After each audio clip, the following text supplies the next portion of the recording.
Carlos Vieira Jr. is known for his innovative and entertaining approach to business. He is an entrepreneur, entertainer, family man, and community servant. Many know him as the Line Dance Prince for teaching classes in area communities or on larger platforms such as community festivals. Others may also know him as DJ Worldwide for expanding his entertainment repertoire to include inexpensive disc jockeying services and high energy that keeps any crowd entertained. He is also a husband and father who loves his wife and son dearly. In his service to the community, he founded Henrico Hoops, a free basketball league where youth can come and play while acquiring necessary social and physical skills to make them successful for years to come.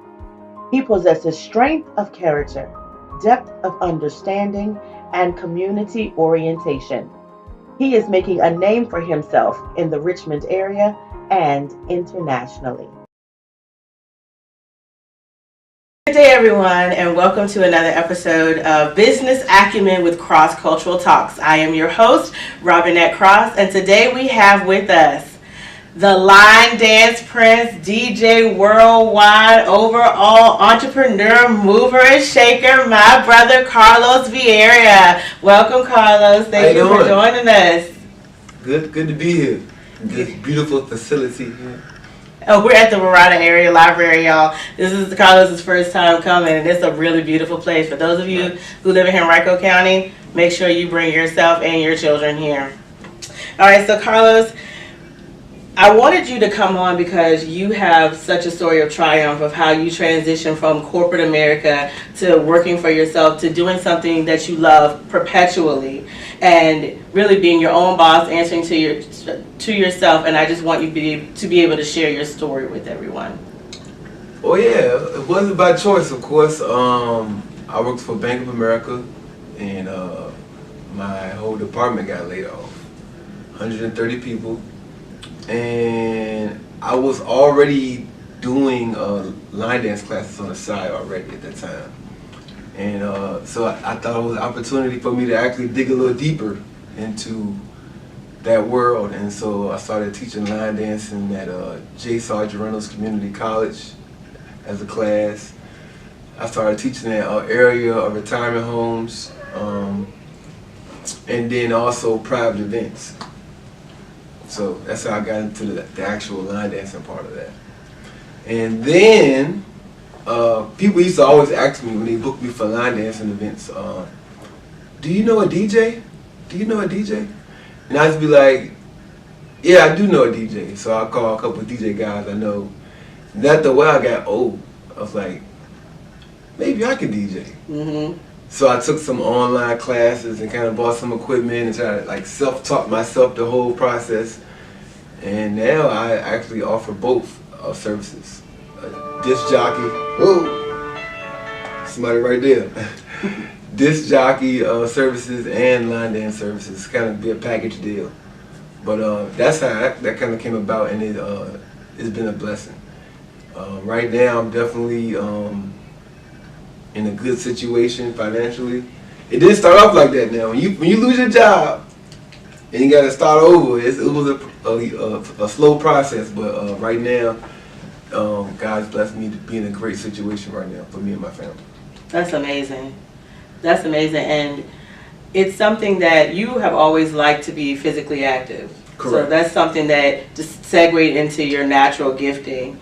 And so what got you into line dancing to start with, Carlos? Because you said you were doing it before your job was dissolved in corporate America. Correct. I actually started line dancing about 5.5 years ago as a social thing. I want to get out, meet new people and stuff. I was a single man at the time, and this lady I worked with told me about this spot where they did line dancing. So I went to go check it out, not knowing that I would fall in love with the actual dancing part rather than the social part. So, and it went from there. I became addicted to line dancing. Like at home, dancing in the living room, in the kitchen, but it just became a way of life, second nature.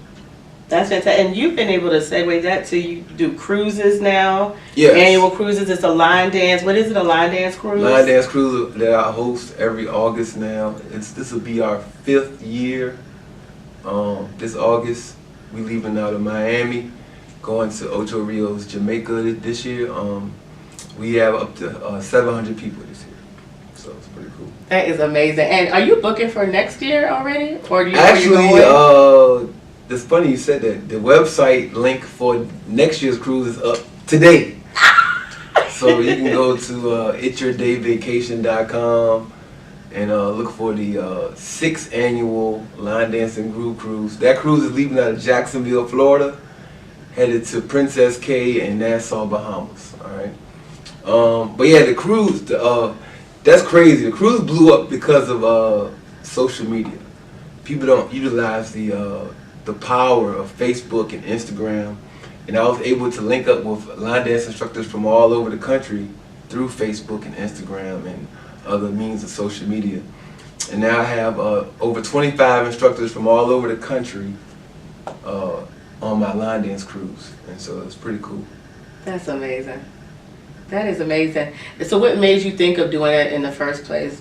Turning a cruise into a line dance cruise? Well, my mother's a travel agent. So she actually came to me with the idea. Wow. And I was like, that'd be cool, because if you ever been on a cruise before, you know they do line dancing a little bit already. Yeah.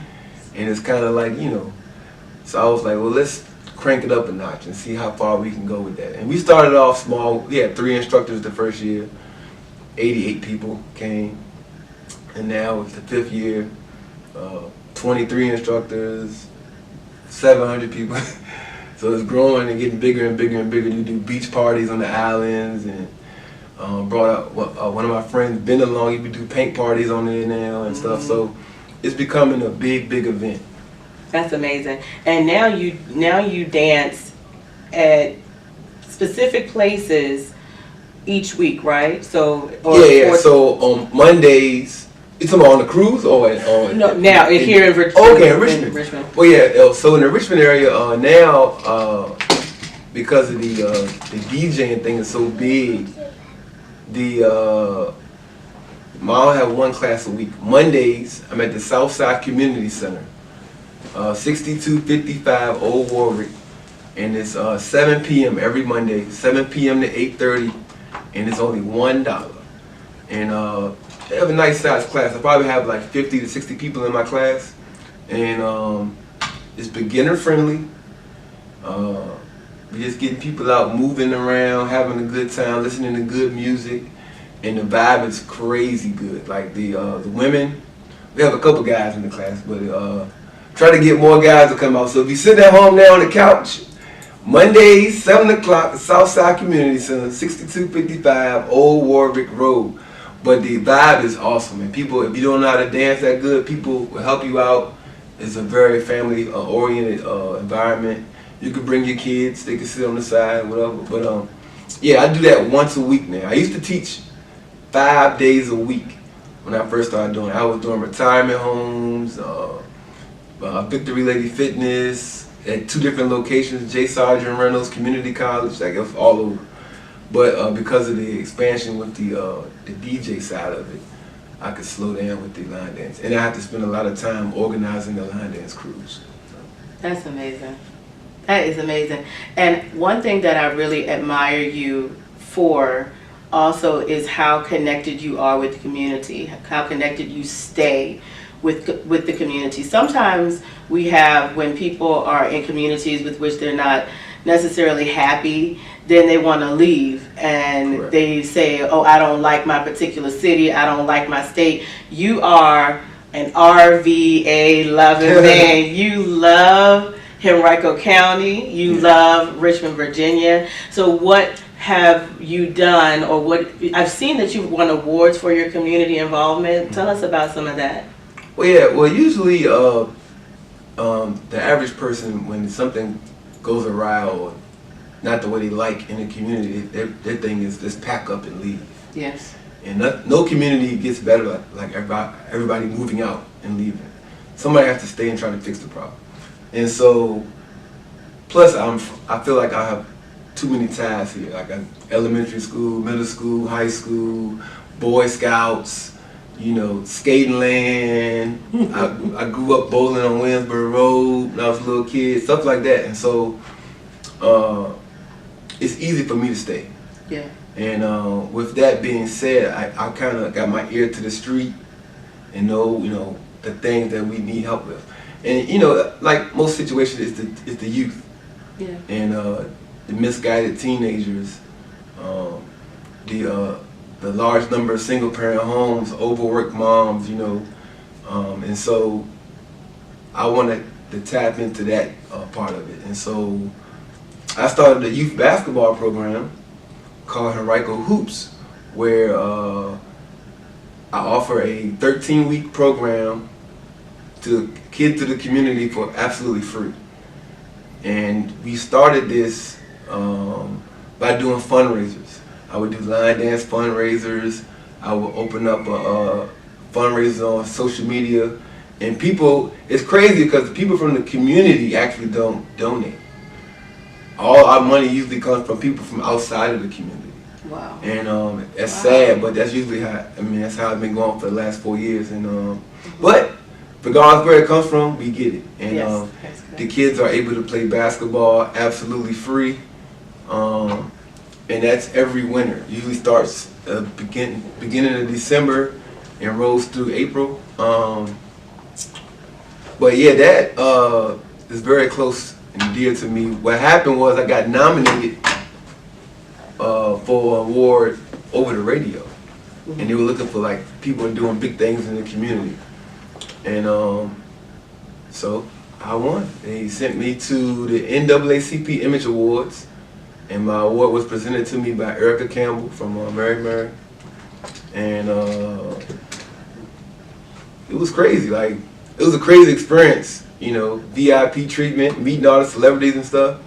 And also others, community leaders in different cities were there. So it was like Charlotte, all the major markets, Charlotte, Chicago, you know, Atlanta. But it was pretty cool and listen to people about what they're doing in their community and how they get, you know, backing and stuff. Because in my community, nobody in my community was like giving us money. Right. And so it was more like we feel bad for the East End type thing. So everybody in the West End was like, oh, the East End is struggling. Here's a couple dollars. You know, or the Chesterfield people, you know, reach out and give us some money and stuff like that. But a lot of businesses in the East End didn't let them help out. But it is what it is. Yes. And so. How about now? Are you getting more businesses on this side of town on board, whether that's to give you in-kind donations or are they giving you financial donations? Oh yeah, so when we first started, it was like, when I say non-profit, I mean literally, like it was like out of pocket, shall I say. Right. And so we got offers for some big donations, but if the companies couldn't get some type of tax, you know, break or, you know, they weren't going to give us the funds. So the money that we raised this year, we actually put towards going 501c3. So we actually be an official nonprofit. Right. And so we'll be able to do more with bigger donations. And so there'll be more kids playing for free. Yes. Better uniforms. Even though we got nice uniforms this year now, thanks to Ben. But the more money, the more we can do for the community. And I want to expand to age groups. So right now, Henrico Hoops, we offer basketball to kids who's 13 to 17 years of age. And we want to tap into the younger kids, 10 to 12 year olds, 7 to 9 year olds.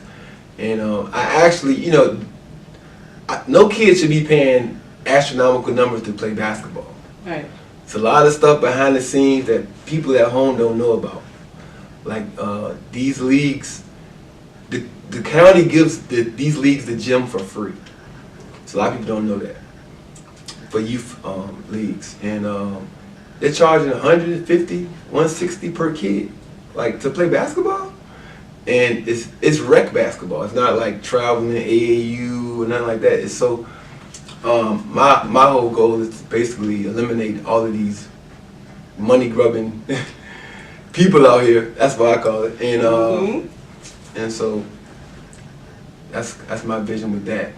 And so more money. Now that we're 501c3, we can do more things and impact more kids. That's awesome. That's awesome. So do they have to be residents of Henrico County to participate? No, if you can get there, you can play. You know, we most of our kids are from the East End, 99% of the kids. But if you're looking for an outlet, or you have a kid that needs to get out and do some constructive stuff, we're open. Our doors are open. That's fantastic. That is fantastic. So there is a challenge now then that goes out to some of the businesses here in the community to pour into Henrico Hoops. As we see sometimes parents aren't able to allow their children to play rec ball. They're not able to afford it. This is an opportunity to pour into a business that's offering the children something for free, to do something for free. So we encourage you all to pour into Henrico Hoops, to support the vision, to support the students, to support the children, and remind them that you care and that they matter, and that something that seems like a finite period of time can take them so far, so fast, their heads will spin. So invest in their future. And Carlos, I thank you for even thinking of doing that, because oh too often then you do hear people say, okay, I can't pay that rent price. I can't take my child to Glen Lee. I can't pay this price. And you're offering them something that says not only can you do it, but if you can get here, your child can and will play. And you coach them. Ben coaches them, is that right? Yeah, we have 12 coaches actually. We have 6 teams as of right now. It's actually an actual league. We do a 3-day camp, a skills camp. Because a lot of kids, this is their first time actually playing any sport. And so we got to break down the fundamentals and kind of give them a little discipline, and so they can understand the structure of the game. And then we do a draft, and then they go to their different teams, and then we play a 10-week season with it's like a regular all-star game, 3-point shootout, all that good stuff. Like, make it fun. Trophies, awards, gifts, giveaways. We're actually working on doing a scholarship this year. So it's a lot of good stuff, you know, trying to give away for the community. That's amazing. That really is amazing. I'm so excited. I had no idea that all of this was going on behind the scenes at Henrico Hoops, because I'm on the other end of it with Star, and I hear about it and I hear some of these good things, but I didn't know that all of these great things were happening, Carlos. So what then, in the love that you have for this community, what are some of the things that you really hope to see happen in the future? Well, just people step up to the plate. You know, people who understand community helps community. You know what I'm saying? And you know, there's a saying, it takes a village. You know, we actually had a young lady last weekend. Her son played in our program years ago, and he just passed away due to a work-related accident. And she wanted to tap back into this program that her son loved. You know, and she gave us a check for $500. She just walked in the gym and gave us a check for $500. And she wanted to see the program continue to excel and do better. And I don't really think people have to have their kid pass away from to do that, but right. But by her doing that meant a whole lot. Like, you know, and so we can get more people to step up like her to not just Henrico Hoops, your community at general. You know what I'm saying? If you live in the West End, you need to be active in the West End. If you live in the East End, you need to find out what's going on out here. And it don't always have to be money. Yeah. Like, you can just give your time. You know, if they're giving away dinners down the street, you go out there for 30 minutes and help pass out dinners. Yeah. You know, whatever you can do, that's reasonable. And that's all I want to see. And to me, it's basic stuff, but we get caught up in our everyday life. Yeah. And sometimes we forget to pause and help our neighbor out, stuff like that. So. Yeah. To literally help the person who lives next door to you. It's people that don't know who their neighbors are. And I remember me and LaStar, my wife, just moved to our house a couple years ago. Like, we met our neighbors that day. like when we moved in, we met all our neighbors that day. And some people live in a house for 5 or 6 years and never go next door, never speak to their neighbors because you're so into your own life. Right. And so that community starts at your house. And if you don't know your neighborhood, you don't know your community. Like, there's no reason for you to go out and talk to anybody else if you don't even know your neighbors in your neighborhood. That's true.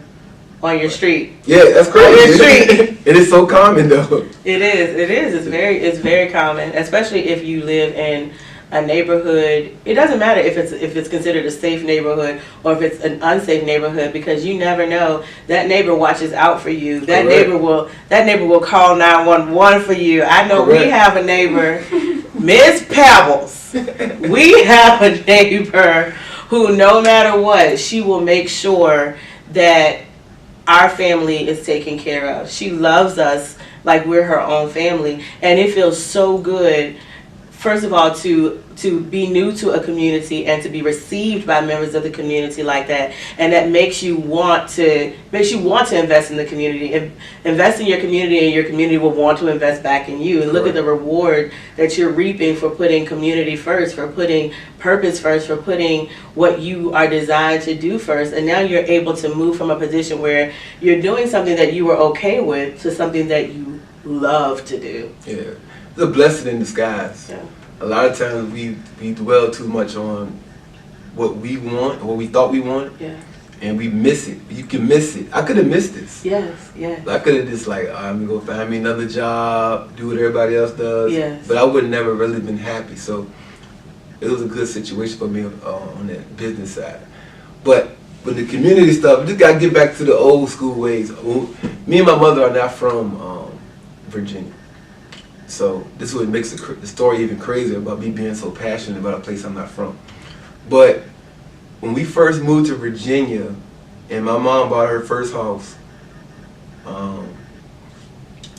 we encountered our first situation with called Southern Hospitality. Our neighbor came across the street with a cake the day we moved in. And we were looking at them like they were crazy. Like, what are these people doing over there with this cake? But it was kind of like, hi, my name is, and welcome to the community.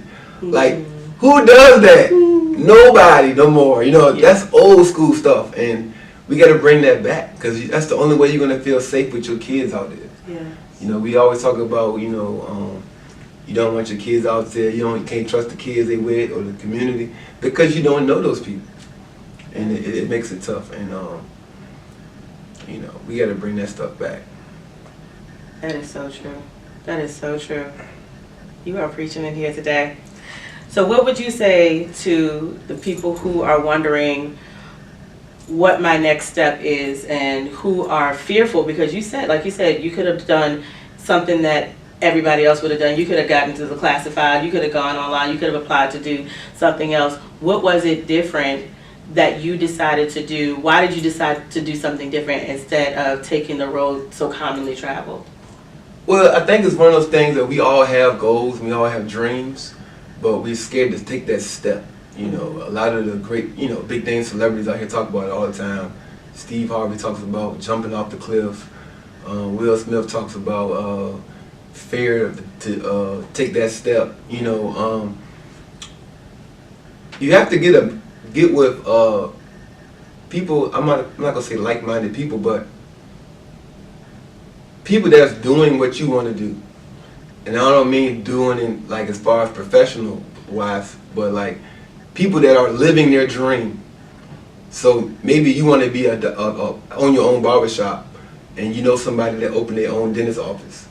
It's the same thing. This guy's living his dream, and he took that step. And so once you start hanging around people like that and getting around people that's actually living it and doing it, it's easier for you to follow suit, because, you know, going to work every day for a job that you dread to go into, and the people you hang with are doing the same thing, it's going to be easier. It's going to be hard to break that cycle. It's easy to do it over and over and over. Yeah. But when you hang around people that actually stepped out there in this living, because you'll be at work like, man, my friends are out here living their dreams, and I'm out here making somebody else rich. Like that joint could hit home. Yes. And you'd be like, man. And so, and I know you see it all the time on social media. People used to slip, but you always see celebrities talking about it. When it's somebody you know and can relate to and can touch that's doing that, you know, it makes it a lot easier for you to maybe think about, maybe I can try it. And you know, you just gotta set yourself up.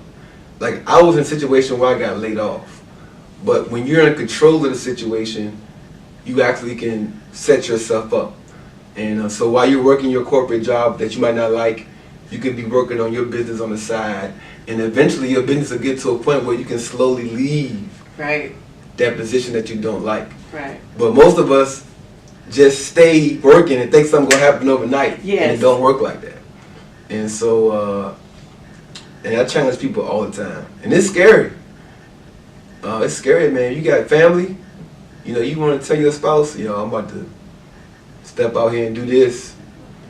They're gonna look at you like you're crazy because you're so comfortable living that life you've been living. You know, we've been programmed to live, so it's kind of it's crazy. Yeah. So still do it, not necessarily do it all at once. Yeah, when they say jump, they don't mean go to your boss, say it's over, and go out here and try to make something happen.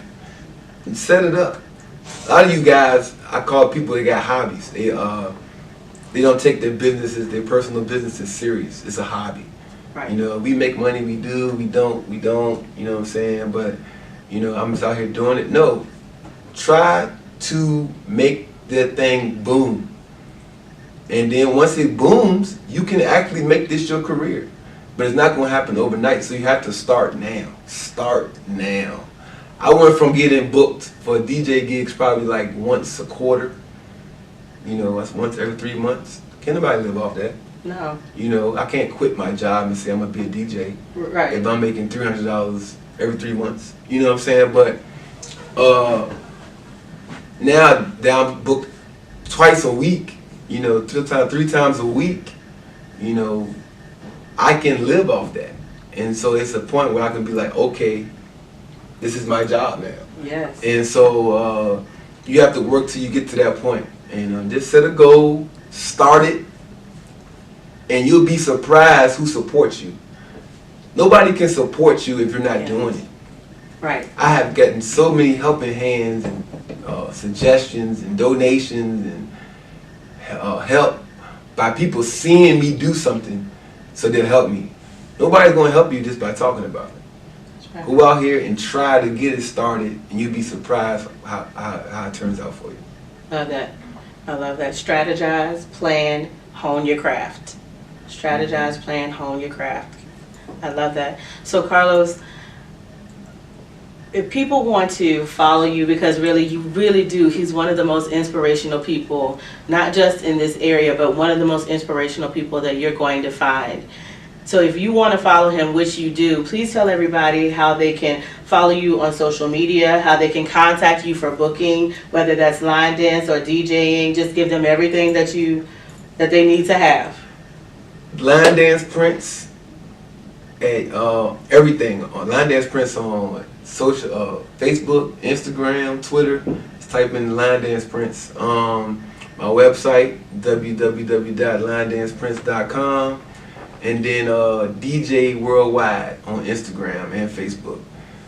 Anytime you want to talk to me, even if, you know, regular stuff. I like community stuff. So if you have a community event coming up, vending, anything, you know, you need somebody to help you out with that. I give discounted rates for fundraisers. Anything. If it's dealing with the community, I'm there. You ain't got to do too much negotiating. But yeah, I just say follow your dreams. Follow your dream. Tomorrow, I promise. What you waiting on? I'll tell you that. What are you waiting on? What are you waiting on? That's so perfect. What are you waiting on? And you can't rely on anybody to live your dream but you. Because nobody can see it the way you see it. Nobody. Nobody. The stuff I come up with, people look at me like I'm crazy. He was DJing on top of his house. It's called marketing. Yes. Who would have thought that he set up all of his equipment and was DJing on top of his house. He comes up with new dances. You spend time working on new dances, and you put them out there for people to learn, to do to do demos, to do instructional videos. I mean, really honing your craft and taking it seriously, and really cultivating your gift, and knowing and believing enough in yourself and treasuring yourself enough to know that what you have to offer the world is enough, and that people are gonna pour into your gift because you believe in it.